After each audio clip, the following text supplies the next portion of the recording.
Excellences, Messieurs, Mesdames les ambassadeurs et ambassadrices, soyez les bienvenus à Sédhiou.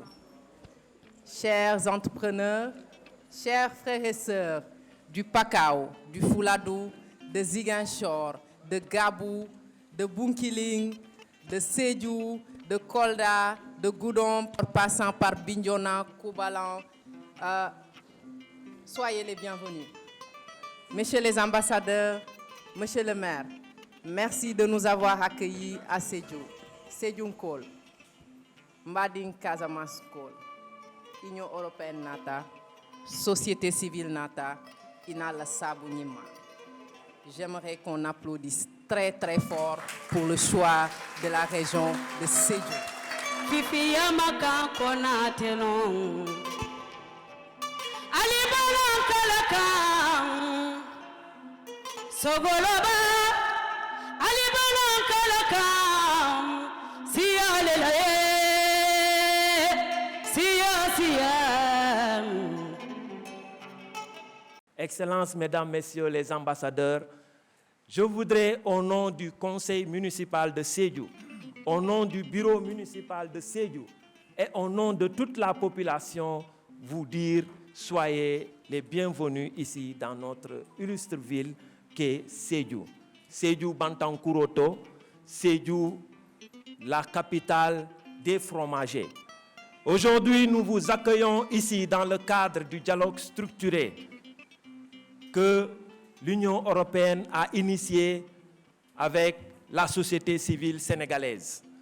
C'est un honneur pour nous, commune de Sédhiou, d'accueillir tout ce beau monde, ces éminentes personnalités, pour venir justement discuter avec nous, avec notre frange juvénile et nos femmes, pour voir dans quelle mesure et quelles sont les dispositions qui peuvent être prises justement dans le cadre de l'accompagnement des actions de développement de notre belle région, de notre pays.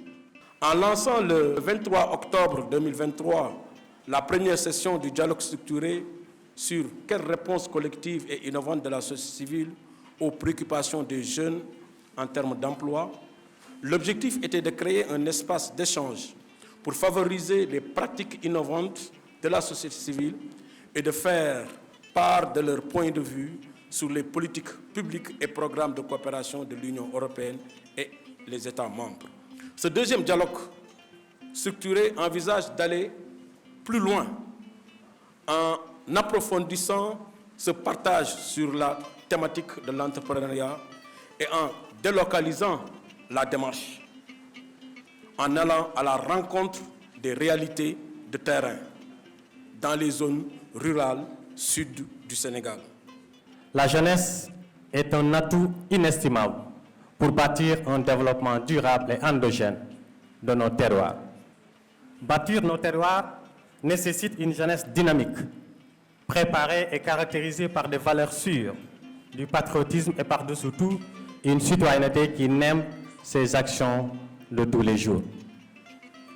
Ainsi, cet engagement citoyen participatif est un levier au service de tous les acteurs des terroirs pour véritablement faire progresser les défis multiformes d'insertion professionnelle des jeunes, tels que le lien entre les structures de jeunesse et les projets en place et ceux à venir, l'accompagnement financier des entreprises locales, souvent insuffisant pour développer l'emploi, la cohérence entre l'offre et la demande d'emploi, l'accès à la terre pour les jeunes entrepreneurs locaux, mais également la progression des unités de transformation des produits locaux en moyenne et grande échelle capables de créer de l'emploi.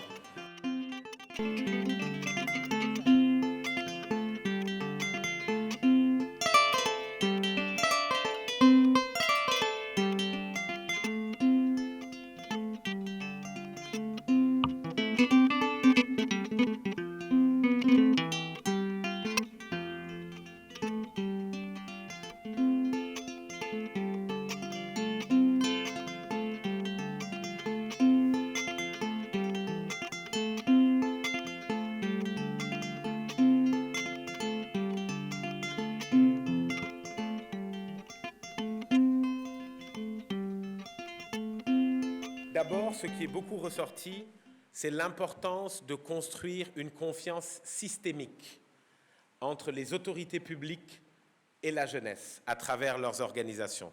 Cette confiance, aujourd'hui, elle est exprimée par des mots, mais elle n'est pas matérialisée concrètement par des actions qui responsabilisent les jeunes à prendre en charge des questions qui sont liées à leur propre développement. Il y a l'importance de pouvoir soutenir des alliances. Quand on invite les organisations ou les jeunes à se mettre ensemble, c'est un parcours qui est difficile et qui a besoin de soutien pour pouvoir être durable. Beaucoup ont valorisé des appuis institutionnels que leurs organisations ont pu bénéficier pour être plus solides. C'est quelque chose qui est rare dans la coopération aujourd'hui, mais c'est quelque chose qu'il faudrait renforcer, parce que finalement, vous aidez à créer des institutions fortes qui ensuite ont plus d'autonomie pour se développer. Si l'année dernière, nous avions choisi 4 thèmes, dont l'entrepreneuriat, cette année, c'est uniquement sur l'entrepreneuriat, mais à travers 4 sous-thèmes. Il est en tout cas très important que cette jeunesse qui est devant nous, ces cadets sociaux de la nation, puissent sortir de la marginalisation. Et l'un des outils, l'un des instruments par lesquels les organisations de la société civile, l'Union européenne, les ambassadeurs, la coopération essaient de faire sortir les jeunes de ce statut de cadet social, c'est l'entrepreneuriat. Ce dialogue structuré, vous l'aviez imaginé comme un moyen d'échanger, en particulier aujourd'hui, mais c'était le cas aussi du premier dialogue du mois d'octobre, d'échanger pour voir comment, notamment, mieux articuler la formation professionnelle avec l'employabilité du secteur privé. Et je pense qu'une partie des échanges ce matin nous ont donné des pistes, ont fait un diagnostic sur un certain nombre de points. Je pense que c'est relativement clair et que d'une certaine manière, je regarde Malik, mais ça renforce le premier échange qui avait eu lieu au mois d'octobre.